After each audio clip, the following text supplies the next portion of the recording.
হ্যাঁ বাপি, বলো বাপি, কি জিজ্ঞাসা করছিলে? না বাপি, আমি তো তুমি যেটা বলেছো আমি মাধ্যমিক পরীক্ষায় পাশ করতে হবে, এটা তো আমার বাধ্যই, আমাকে মাধ্যমিক পরীক্ষায় পাশ করতেই হবে। তুমি যেটা বলেছো আমি সেটা ঠিক করেছি, আমি করবই পাস, এটা আমার শিওর বাপি।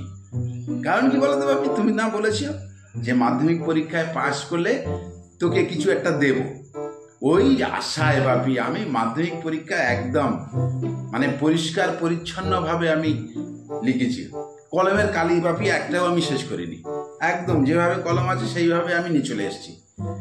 বুঝলে বাপি, আমি তুমি বলেছো না মাধ্যমিক পরীক্ষায় আমার পাশ করতে, আমি পুরো পাশ করে যাও বাপি। তুমি আবার কি দেবে বলেছো? তো বাপি কি দেবে গো, কি দেবে? আচ্ছা আচ্ছা আচ্ছা, ও ভাবি শোনো তাহলে আমি কি কি করেছি পরীক্ষায়, কিভাবে আমি পাশ করেছি দেখো।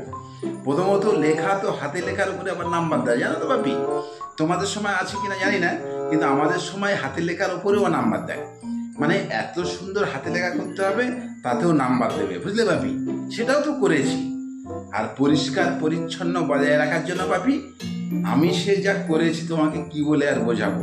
আমার খাতা দিলে তখন তুমি দেখ, খাতা তো আর দেবে না, তোমাকে দেখাতে পারবো না, মানে তাও তোমাকে বলবো বলবো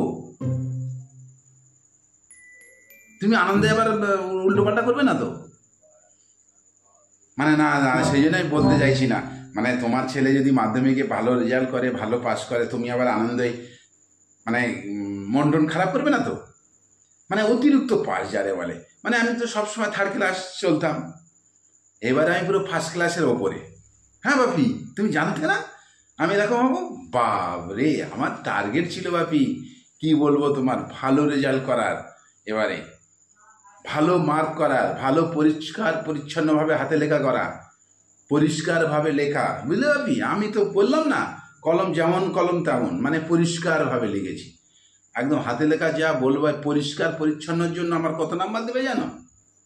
জানতেই পারছো না ভাবি তুমি। হ্যাঁ বলবো, পরিষ্কার কি পরিষ্কার পরিচ্ছন্ন। প্রথমত আমার খাতায় শুধু আমি নাম লিখেছি, মানে নাম লিখেছি তাও ছাড়া ছাড়া করে। আর পরিষ্কার পরিচ্ছন্নর জন্য যে নাম্বারটা দেবে, পুরো পেজটা পুরো একদম কিচ্ছু লিখিনি, পুরো সাদা ধপধপ করছে, পুরো পরিষ্কার, ওর জন্য একটা নাম্বার দেবে। আমি কিচ্ছু লিখিনি, শুধু নামটা লিখেছি আর খাতা পুরো ফাঁকা, পুরো পরিষ্কার করে রেখে দিয়েছি। তাহলে ভাবি বলো, ওর জন্য আমি নাম্বার পাবো? তাহলে আমি ফার্স্ট ক্লাস বয়, একদম ফার্স্ট ক্লাস বয়। এবারে ফার্স্ট আমার হতেই হবে, যার জন্য ভাবি পরিষ্কার পরিচ্ছন্ন বজায় রাখার জন্য আমি খাতায় কিচ্ছু লিখিনি, শুধু নামটা লিখেছি, তাও ফাঁকা ফাঁকা করে, এপিটে একটা ওপিটে একটা সেপিটে একটা, আর পুরো খাতা ফাঁকা। তুমি দেখে নিও কত নাম্বার এবারে পাবো তুমি বাপি, তুমি জানতেই পারছো না বাপি। তুমি আমার গিফটের জন্য রেডি হও বাপি।